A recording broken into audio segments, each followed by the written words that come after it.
Hello, everyone. I'm Kate Snow. My co-anchor Zincle Asamoah is off today. NBC News Daily starts right now.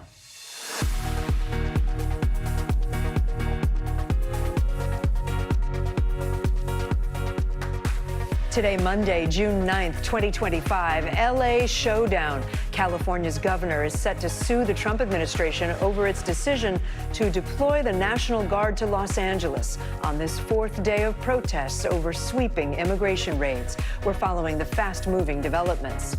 Breaking news, shooting on the Strip. A suspected gunman is now in custody in connection to last night's deadly shooting outside an iconic Las Vegas hotel. What investigators are just now revealing. Core issues. Apple's biggest conference of the year kicks off today just as it tries to catch up in the artificial intelligence race. What the company is revealing about changes coming to your devices. And World Cup countdown. We are officially 1 year away from one of the biggest sports spectacles on the planet.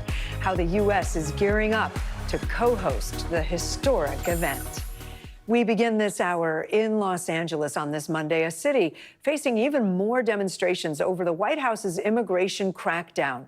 There are new protests on this fourth day of outrage. We are seeing an increasingly fraught relationship now between the Trump administration and leaders in California. The state's governor, Gavin Newsom, has followed through on his promise, announcing a lawsuit coming against the federal government over President Trump deploying California's National Guard despite opposition from the governor and from LA's mayor. Donald Trump has created the conditions you see on your TV tonight. He's exacerbated the conditions. He's, lit the proverbial match. He's putting fuel on this fire ever since he announced he was taking over the National Guard. Around 300 National Guard troops are in Los Angeles now. This is video of them clashing with protesters on Sunday outside the city's federal building. Defense Secretary Pete Hegseth says 500 Marines are also standing by to be deployed. The clashes between police and protesters began on Friday. Federal agents carried out workplace raids at multiple locations. Immigration and Customs Enforcement says they took in more than 100 people, took them into custody, I should say, last week. On his way back to the White House from Camp David today, President Trump was asked about his border czar, Tom Homan, raising the possibility of arresting California Governor Gavin Newsom if he got in the way of immigration operations. Here's what the president had to say. He's daring Tom Homan to come and arrest him. Should he do it? I would do it if I was Tom. I think it's great. Gavin likes the publicity, but I think it would be a great thing. Leading us off this hour from Los Angeles is NBC News correspondent David Noriega. Also with us, NBC News senior White House correspondent Gabe Gutierrez. And we have NBC News legal analyst Danny Savalos on tap, too. David, I'll start with you outside the federal building. Downtown Los Angeles, I think I hear a helicopter overhead. That's the sort of center point where a lot of the weekend's protests were focused. What's the scene today? What do we expect? Yeah, I was going to mention that helicopter, Kate. I'm glad you brought it up. The tension seems to be rising very, very slowly here, little by little. As you can see behind me, we now have National Guard troops with riot shields and riot gear now standing outside of their vehicles at that parking lot between the federal building and the Metropolitan Detention Center that has been the focal point of the protests over the weekend. This is they just came out and actually took those positions in the last hour or so. We also have much closer to us a line of LAPD preventing anybody from getting closer to the building. And as we talked about, we've got that LAPD helicopter up in the air. Now, the pictures you're seeing on your screen now are from a few blocks away from here in Grand Park, where there is a rally organized by labor unions and the ACLU in response specifically to the arrest of a prominent labor leader here in Los Angeles. Now, the question is whether that and some other protest actions that are planned for today may attempt to either splinter off or the whole group move down here. One important distinction to make, Kate, is that having been here all day yesterday, I can tell you that the protesters who were here, that was a little bit more of a spontaneous, disorganized, more likely to become confrontational type protest. The activities we're seeing today are a little bit more organized by, formal groups like unions, the ACLU, et cetera. There's supposed to be some school walkouts. It depends on whether we have some of the same kinds of protesters we saw yesterday, whether this sort of ratchets back up to the level we saw over the weekend, Kate. Yeah, and I think we're looking at some overhead video now of things that are happening today. Gabe, let me turn to you. We understand the president just posted on Truth Social again. He's been posting a lot about what's happening in L.A. What did he say? Hi there, Kate. Well, the president posted, as you said just a few minutes ago, reiterating something that he had said yesterday, stressing that, quote, "If they spit, we will hit," a reference to protesters that the administration was watching spit on ICE officers over the weekend and on National Guard troops as well, trying to make the case that the administration is deploying these National Guard troops in order to fight what they see as lawlessness on the streets of Los Angeles. Now, I just spoke with a White House official a short time ago that said that this really all started Friday when the president spoke with Governor Gavin Newsom back then. Then over the next 24 hours, as the protests escalated, that's when the decision was made. When administration officials saw that video of objects being thrown at officers and at protesters spitting on ICE officers, that's when the president made the decision to deploy those National Guard troops. Now, that White House official also told me that we are happy to have this fight. That's a quote from that official, essentially making the point that as they see it, this is a winning political issue. The president deploying these troops in the face, in a face-off essentially, with Democratic officials in these blue states. They see it as a cracking down on illegal immigration, and this is something that they feel that the American people elected the president to do here in his second term, Kate. Gabe, thank you. Danny, let me turn to you. We have some details about this lawsuit from the California Attorney General that they're going to file, they say, against the administration. What are they essentially arguing? What are they alleging here? They're alleging that the federalization of the National Guard, the California National Guard, deprives California of its own resources that they may need. And more specifically, what they're alleging is that federal law requires that the governor consent to the federalization of the National Guard. Now, that is not my reading of the same statute. They may be correct, but my understanding has always been that in the case of, for example, an insurrection, that is one of the occasions that the president can federalize the National Guard. And he doesn't, as I understand it, need to request consent from the governor of a particular state. Does it come down to what defines an insurrection? It might, because there's a lot of overlap, I think, in the definitions of what is something that the governor directs the National Guard for example, COVID deployment, or something that would require the president to invoke the Insurrection Act and be able to deploy the National Guard for civil unrest. David, let me go back to you. Can you talk a bit about what happened in terms of the ICE actions and, immigration crackdowns that were happening? And have you talked with protesters over the weekend about why they're turning out? Yeah, Kate, so both ICE and a number of other federal law enforcement agencies have been engaged in a very large-scale and nationwide effort to really up the number of immigration arrests on the orders, according to some of the reporting of our colleagues, on the orders of Donald Trump, Stephen Miller, others in the White House. That we've seen these sorts of actions play out across the country. We've seen some resistance to these actions by people in these communities across the country, but that really hit a peak when it happened here in LA. This started on Friday with some ICE raids at a factory in the garment district. Officers, federal agents, were set to stage additional enforcement actions in the Paramount area. That's a city in South LA. Protesters descended on both of those places. That's where we really started seeing these confrontations with ICE. Now, as far as what protesters tell you, that was the sort of catalyzing event. People came to the streets in response to reports of those ICE raids. As far as yesterday, things really kind of leveled up with the deployment of the National Guard here in Los Angeles. The response to the deployment of the National Guard by protesters was even more intense than the response, they gave to just the ICE raids the day prior, Kate. David Noriega for us out in L.A., Gabe Gutierrez at the White House, Danny Savalos here. Thank you all. Appreciate it.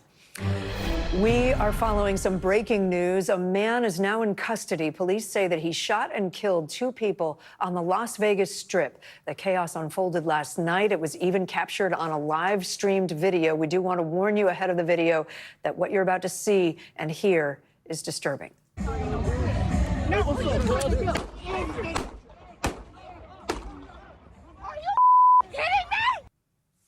All of this happened near the famous Bellagio fountains on Sunday night. You heard there what sounded like multiple gunshots, and then you see people confused and starting to duck to get away. NBC News correspondent Sam Brock is following the latest developments. Sam, I understand that the suspect turned himself in. What else do we know? Sure. So first of all, Kate, you could see just from that video the density of the crowds there on Las Vegas Boulevard as this shooting was taking place. It was 10:40 p.m.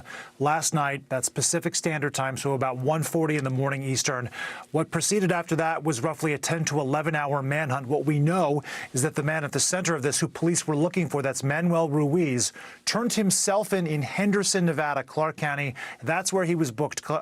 Kate, you have two people that were shot and killed near the Bellagio fountains, just an iconic location in Las Vegas, right? Everybody knows where that is. This is really resonating for a multitude of reasons, one of which is where it happened. Another, of course, the history of Las Vegas. There was a mass shooting there back in 2017 that's the worst in modern history. And then also, this was live streams, right? Someone's life was taken in a live stream on YouTube. Now, that was taken down. Police really have not shed much light about what the backstory was with Manuel Ruiz, who was accused here, assuming that he is actually the person that perpetrated this crime, and his victims. But we do know that there was some sort of social media feud that preceded it, and then the events of last night.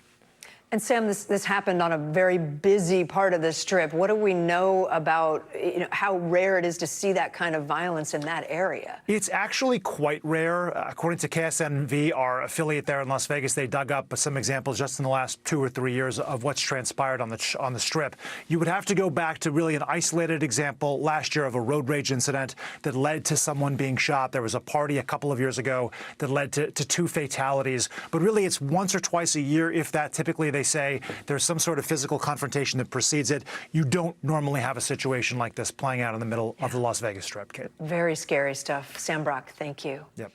Time for some consumer news now. A media giant is splitting in two, and another remake of a Disney classic tops the box office. Bertha Coombs joins us now with today's CNBC Money Minute. Hi, Bertha.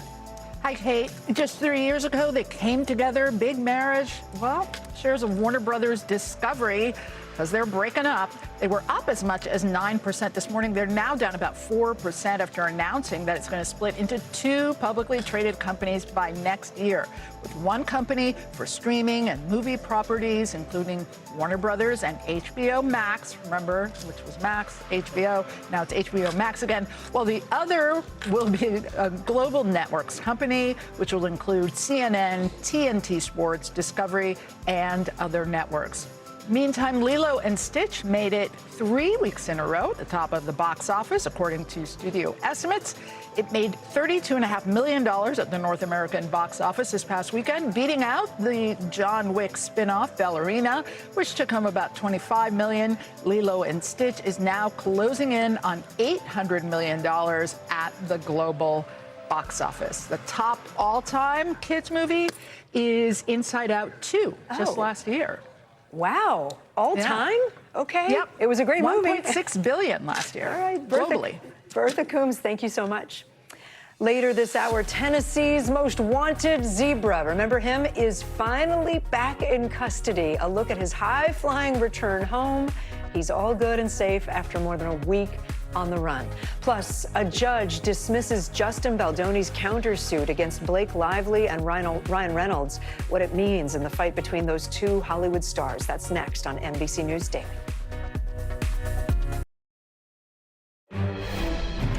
We are following even more breaking news this hour, this time in the legal saga between actors Blake Lively and Justin Baldoni. A federal judge has dismissed Baldoni's $400 million countersuit against Lively and her husband Ryan Reynolds. This all stems from the movie It Ends With Us. Baldoni directed and co-starred in the movie with Lively.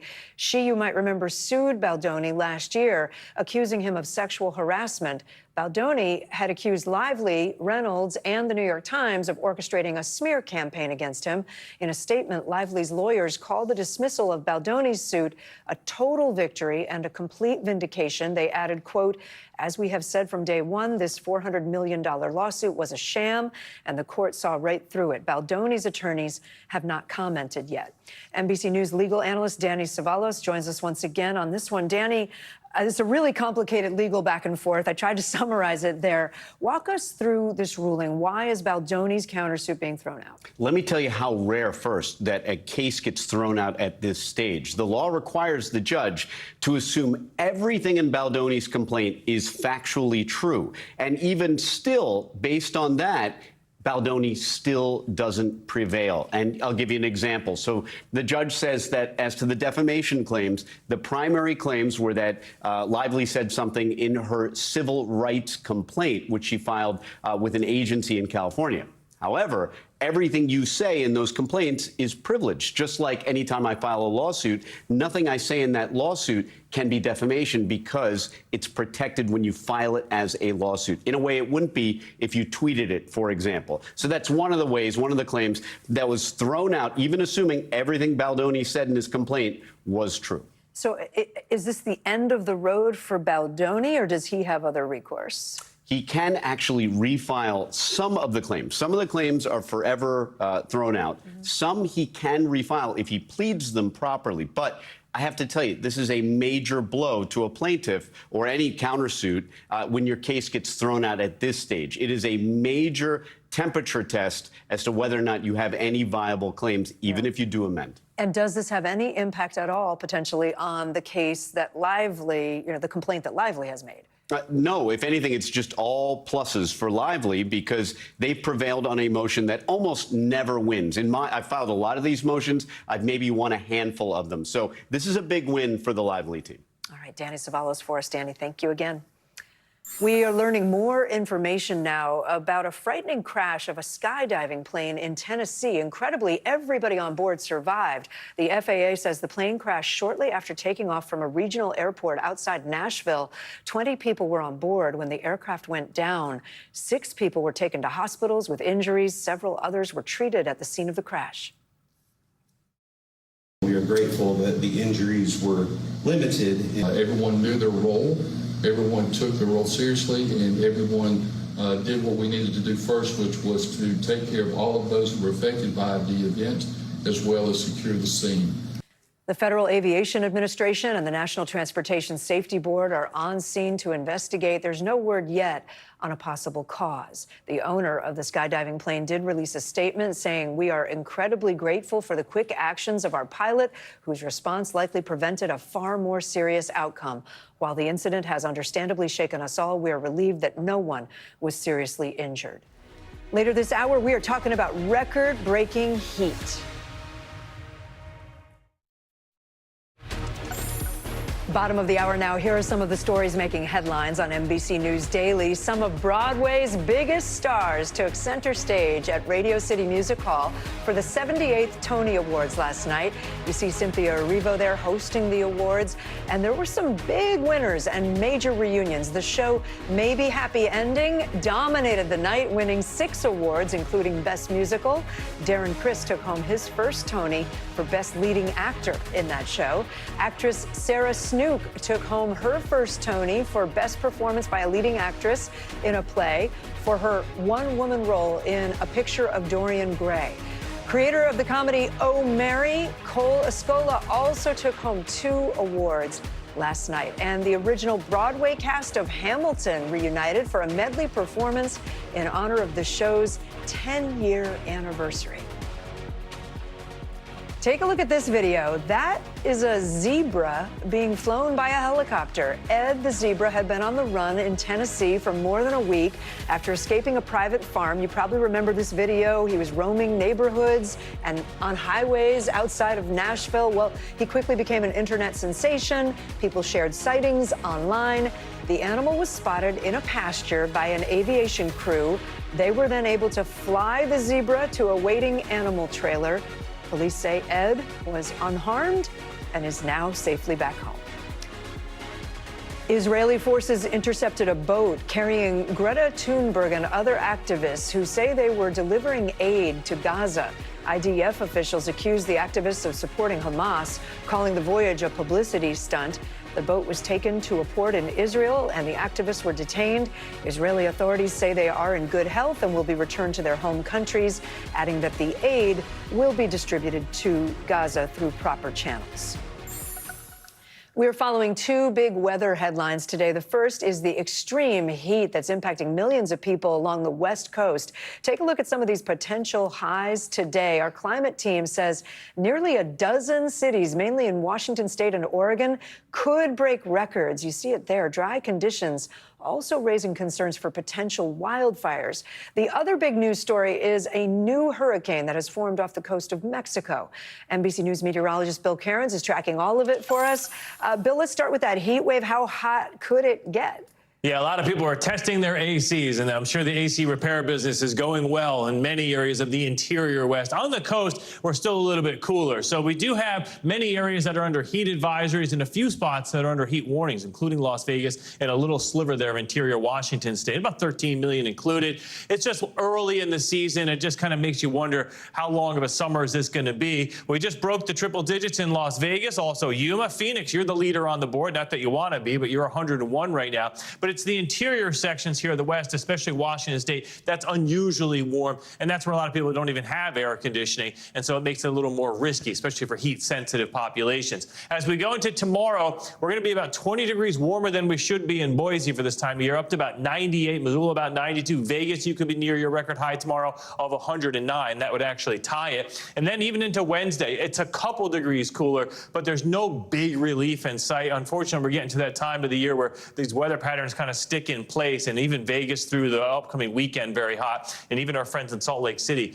up in the upper 90s too, Kate. Yeah, and Bill, can we talk about that new hurricane real quick? What do we know? Yeah, it's just kind of the first one of the season. This isn't like a huge impact really anywhere, but this is Barbara off the coast of Mexico. A little later in the season, the water gets a little warmer, and these tend to drip north towards Cabo San Lucas. But this one's going to be heading over some cooler water. It's also going to interact with another storm just to its west. So this will be weakening, not a threat to any land, but just a reminder that hurricane season is here. Yeah, are we ready? I don't know. Bill Cairns, thank you.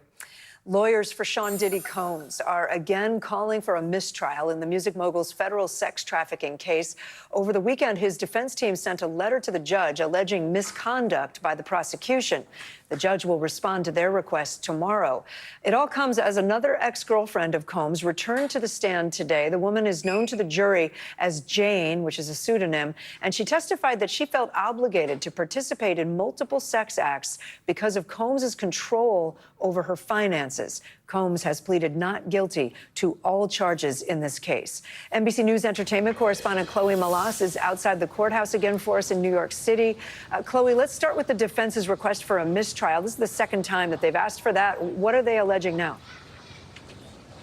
So they're specifically citing testimony from last week in which a woman by the name of Brianna Bongolan took the stand and claimed that Combs violently attacked her and tried to basically throw her off of the 17th floor of a balcony, that he dangled her off, and then he threw her into some furniture, and she got terrible bruises and ultimately had to go to a chiropractor, and we saw photos of those injuries last week. But on cross-examination, Nicole Westmoreland, who is one of Combs's 9 defense attorneys, she really tried to poke holes in the testimony, saying during this incident, this alleged incident on the balcony at Cassie Ventura's home, Combs was actually in New York. He was performing at the Bad Boy reunion tour. He was on stage with Little Kim. He was really busy. There's photographs of him all over New York City over the course of about 5 days. And that really began to visibly trip up Bongolan. And in the letter over the weekend that was filed by Combs's defense attorneys to the judge asking for this mistrial, they say that the prosecutors knew that there were holes in Bongolan's testimony before she even took the stand, and that they never should have put her up there, and they did so in bad faith. So again, like you said, the judge is going to make a decision tomorrow once he sees a response from the prosecution. Yeah, and can we talk a little bit about Jane? The prosecutors wrapping up their direct examination. What are they trying to build with her? And did we hear anything that the defense is likely to revisit later this week? So her testimony goes to several of the counts, one being transportation to engage in prostitution. He's facing 2 counts of that. And so when you have Jane up there on the stand testifying about partaking in these drug-fueled sex parties known as hotel nights with sometimes multiple male escorts, and that she would procure them, she would pay for them with Combs's money, that he told her to do these things, that this directly goes to those 2 charges. Also sex trafficking. She said that she felt forced to participate participate in these sexual encounters because Combs was paying for her rent and that he threatened to stop paying for her rent if she didn't want to partake in these sexual experiences anymore. So that goes to the force, fraud, and coercion elements that prosecutors have to meet that bar to prove sex trafficking. All right, Chloe Malas for us. Thank you.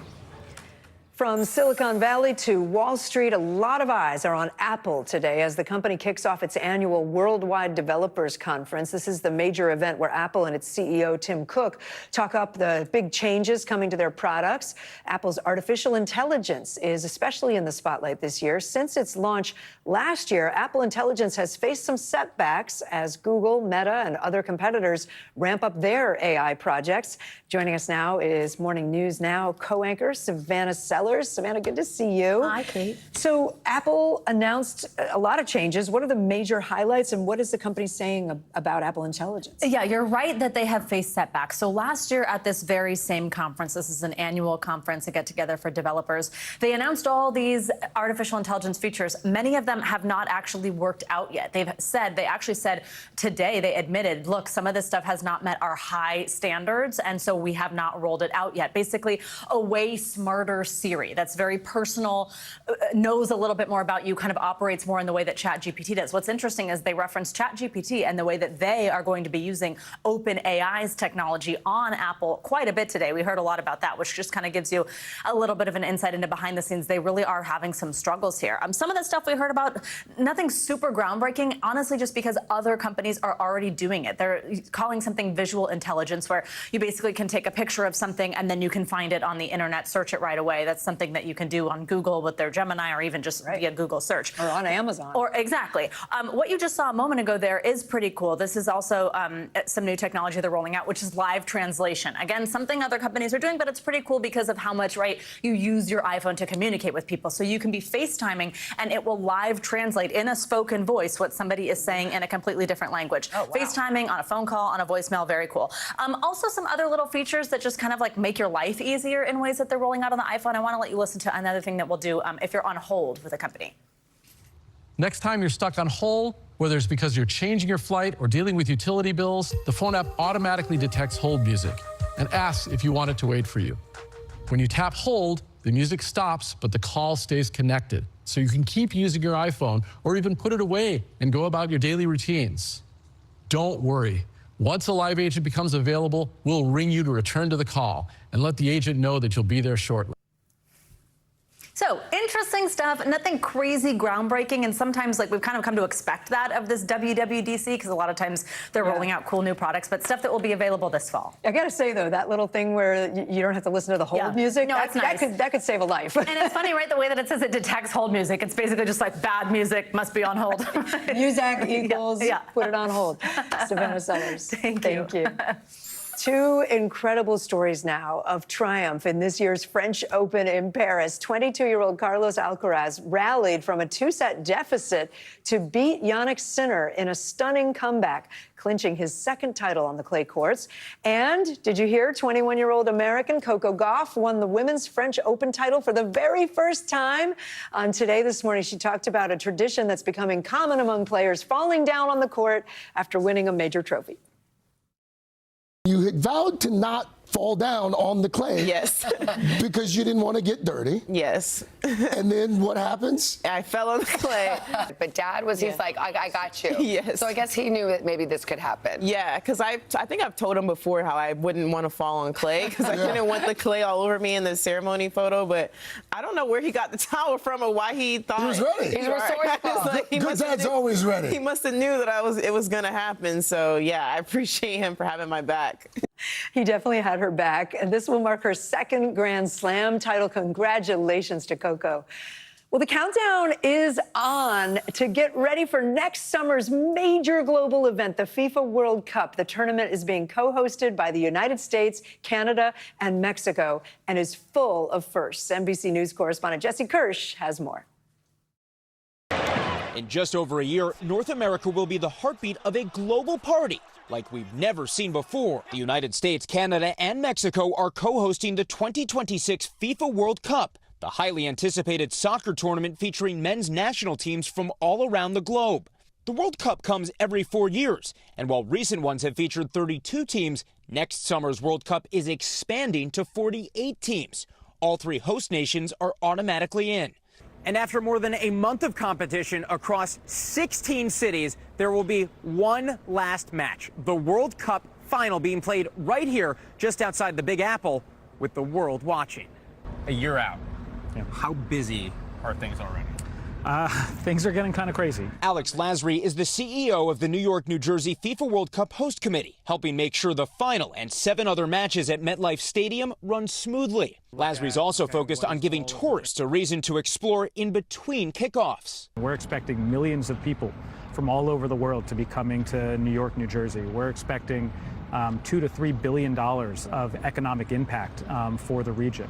There's also the potential for massive TV viewership, including on NBC Universal's Telemundo and Peacock. FIFA says the 2022 World Cup final match alone had around 1.5 billion viewers.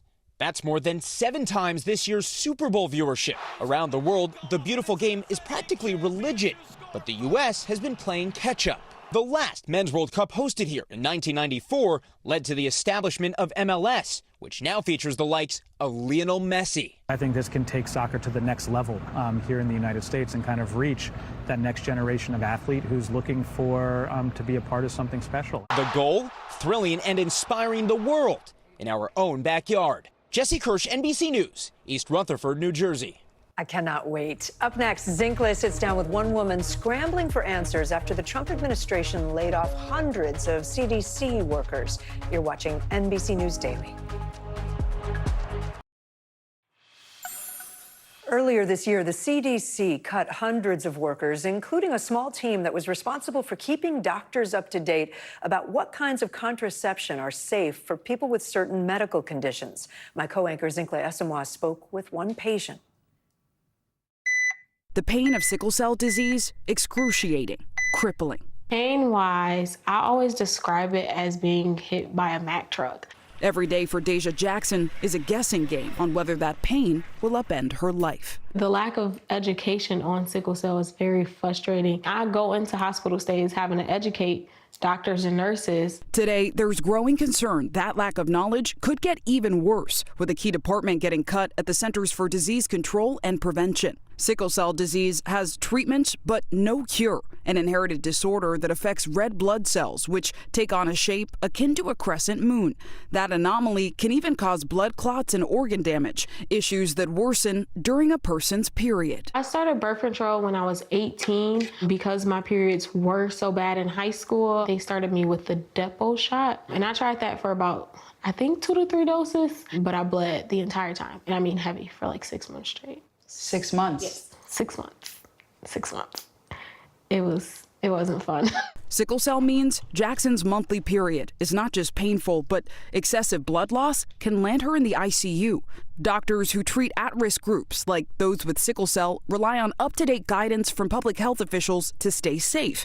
But the team behind that guidance was recently fired. These individuals specialize in this area. Without their presence, the work stops. Dr. Lee Warner recently retired from his role as chief of the CDC's Women's Health and Fertility Branch. What role do you think this will have on women in the United States? It puts their health at severe risk. Their latest guidance found hormonal contraception containing estrogen and progestin present an unacceptable health risk for people with sickle cell disease, and the unit was also responsible for spreading the word. That information never reached Jackson, who did not know her current combination of contraception could be dangerous. That has the progestin and the estrogen in it. Hearing about it from us for the first time. The CDC did previously find that might be risky for patients with sickle cell like yourself. So I actually didn't know that. I didn't know that. When asked about the future of the now disbanded CDC unit and guidelines, an HHS official tells NBC News the restructuring consolidates maternal and child health programs into the new administration for a healthy America, and that the reorganization aims to streamline operations and maximize resources, but did not say specifically if the work Dr. Warner's unit did would be continued. We spoke with a team member at the CDC's Division of Reproductive Health, and they say this research was saving lives. Yeah. And it makes me wonder, if now you feel like your life is at risk? I would say yes. I'm very terrified. I can't lie. I am terrified of how healthcare is going to go with all of these cuts being made. Jackson hoping the cuts to this team don't cut short her chances at a healthy life. Zinkley, thank you so much for that. There is much more news ahead. You're watching NBC News Daily.